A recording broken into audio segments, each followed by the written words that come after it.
Hello, everybody. Welcome to the lounge on an extremely smoky day. The California and Oregon and Washington state fire smoke has drifted into central British Columbia.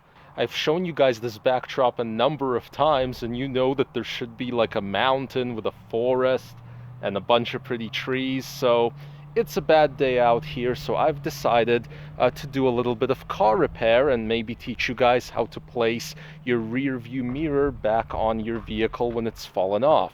So let me show you guys what's going on inside my car right now. So here we are inside my non-trusty Buick, and if we go here where the rear view mirror is, you'll notice that it is attached by tape because it suddenly fell off the other day, and tape was all we had. But now I'm going to repair it. It's really not hanging on here by a whole lot. You can take it off easily, see? Now this button right here, the silver thing, this is the key. This is the button that we have to remove from the mirror.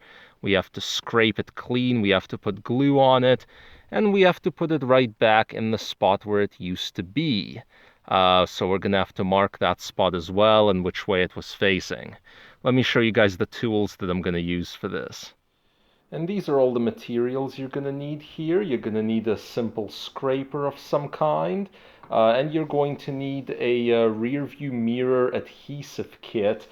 These are really commonly available. This one here is a Permatex, and you can get them at most hardware stores. I had no trouble finding one of these. And then the screwdriver, because you're going to need to disconnect the little button for the mirror from its little holster that it's in. Here we are, everybody. So I unplugged the mirror by pulling the cable and the port out of it. And then I could bring it inside, and it's better to leave the button on the mirror while you do this part, because that way you have something to hold on to. But the first thing you gotta do is there's going to be like this sticky old glue stuff from the factory on this button. You gotta scrape that stuff off.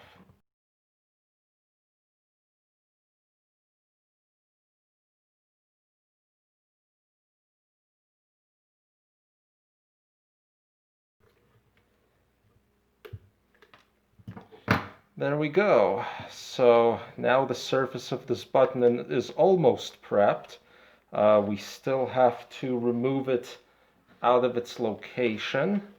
And if your car manufacturer is evil like mine, you're gonna need some kind of special bit, but it can be done.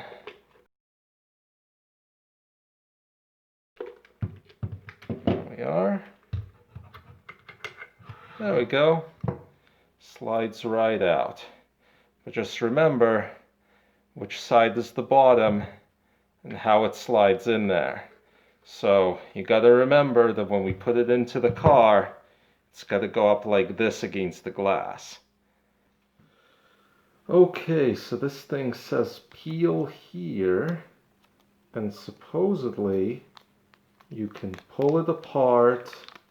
There's a towelette hidden in here, and you can simply pull it back like so and clean off your button.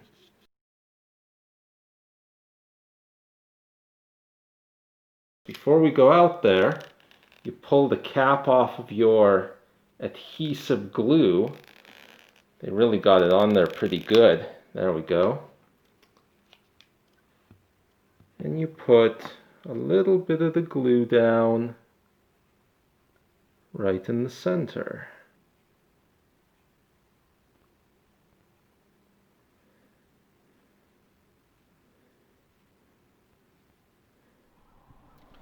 Now we're back in the car, and it's just a simple matter of using the swab on where the button goes.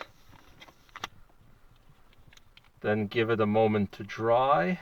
It's definitely some kind of alcohol swab because I can see it evaporating really fast. And then we have to make sure again that our button is facing the correct way. I'm very sure that this is how it used to go on there. and you stick it precisely where it used to be. And you hold firm for 60 seconds. And there we go. Now we have the button just sitting there, and all we gotta do is clip on the mirror again. Hopefully you guys can see that okay. So plug the mirror back in. Hopefully your mirror isn't as complicated as my mirror. Then you just slide this onto the button. This may require a little bit of doing. There we go. Actually, that was pretty easy. And then all you have to do is put back in that one screw. Then you just reconstruct the rest of your paneling that might be on your mirror, and you're all done. Hope this was useful, everybody. If so, subscribe, hit that like button, and we'll see you all next time.